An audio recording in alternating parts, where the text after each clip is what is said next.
قدرمن مشر مولانا فضل الرحمن صاحب او تقی عثماني صاحب دغه حکومت افغانستان د خیر په بنیاد سرګندول আফগানিস্তানের স্বরাষ্ট্রমন্ত্রী খলিফা সিরাজউদ্দিন হক্কানি বলেছেন, আফগানিস্তান ও পাকিস্তানের মধ্যে চলমান টানাপোড়েন কমাতে পাকিস্তানি ধর্মীয় আলেমদের এবং ওই দেশের উপপ্রধানমন্ত্রী ও পররাষ্ট্রমন্ত্রী ইসহাক দারের যে বক্তব্য ও উদ্যোগ এসেছে তারা তা স্বাগত জানান। তিনি একই সঙ্গে আন্তর্জাতিক সম্প্রদায়কে আশ্বস্ত করেছেন যে অন্য কোনো দেশের বিরুদ্ধে আফগান ভূখণ্ড ব্যবহার করা হবে না। কাবুলে পৌরসভার কার্যক্রম নিয়ে আয়োজিত এক সভায় বক্তব্য দিতে গিয়ে সিরাজউদ্দিন হক্কানি বলেন, আমরা তাদের সকলের প্রতি কৃতজ্ঞ, প্রশংসা করি যারা আফগানিস্তান সম্পর্কে ভালো ধারণা, নিয়ত ও সদিচ্ছা রাখে। যেমন কয়েকদিন আগে পাকিস্তানে আলেমদের একটি সভা হয়েছিল। আলেমদের সেই সভায় জমিয়তুল উলামা ইসলামের নেতা মাওলানা ফজলুর রহমান এবং মুফতি তাকি ওসমানী আফগানিস্তানের কল্যাণের ভিত্তিতে যে বক্তব্য দিয়েছেন আমরাও তার প্রতি কৃতজ্ঞ। আপনার ইভেন্টের পরিকল্পনা থেকে বাস্তবায়ন এখন এক ঠিকানায়। মেহফিলিস্তান নিখুঁত ইভেন্টের বিশ্বস্ত নাম। আফগান স্বরাষ্ট্রমন্ত্রী আরও বলেন, পাকিস্তানের উপপ্রধানমন্ত্রী ও পররাষ্ট্রমন্ত্রী ইসহাক দার আফগানিস্তান সম্পর্কে কল্যাণকর যে মন্তব্য করেছেন তার জন্য তিনি কৃতজ্ঞ। তার ভাষায়, দেশগুলোর মধ্যে যদি ভালো সম্পর্ক থাকে, ভালো বক্তব্য থাকে, জনগণকে পরস্পরের কাছাকাছি আনার কাজ থাকে, আমরা তাদের সবাইকে প্রশংসা করি, তাদের প্রতি কৃতজ্ঞতা জানাই। রোববারও তিনি ইসহাক দারের সাম্প্রতিক মন্তব্যকে স্বাগত জানান। ওই মন্তব্যে কাবুলে ধর্মীয় আলেমদের এক সমাবেশের বক্তব্যের প্রশংসা করা হয়, যেখানে অন্য দেশের বিরুদ্ধে আফগান ভূখণ্ড ব্যবহার না করার উপর জোর দেওয়া হয়েছিল।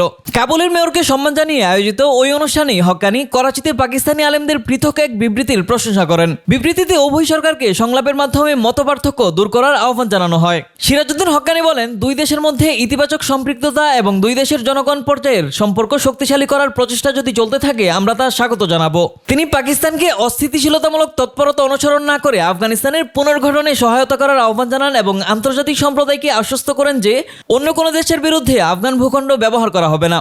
গত 22 ডিসেম্বর করাচিতে জমিয়তুল উলামা ইসলামের সভাপতি মাওলানা ফজলুর রহমানের নেতৃত্বে সকল মাসলাকের আলেমদের পরামর্শ সভা শীর্ষক বৈঠকে পাকিস্তানের আলেমরা আফগানিস্তানে তালেবান সরকার ও পাকিস্তানের চলমান টানাপোড়েন নিয়ে উদ্বেগ প্রকাশ করেন।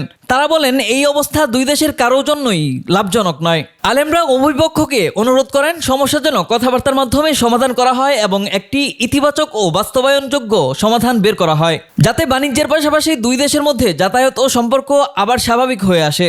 একই বৈঠকের যৌথ ঘোষণায় পাকিস্তানের আলেমরা আফগানিস্তানের তালেবান সরকারের কাছে দাবি করেন, পাকিস্তানের বিরুদ্ধে আফগান ভূখণ্ড ব্যবহার করতে যেন কাউকে সুযোগ দেওয়া না হয়।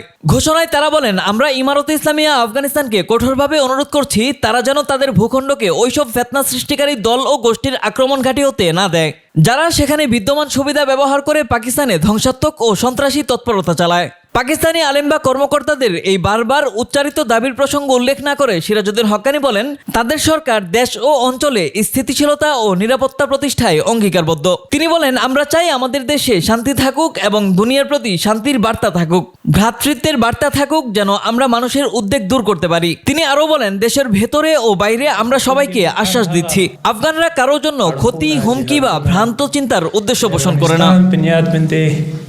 ښه ګمان لري، ښه اراده لري.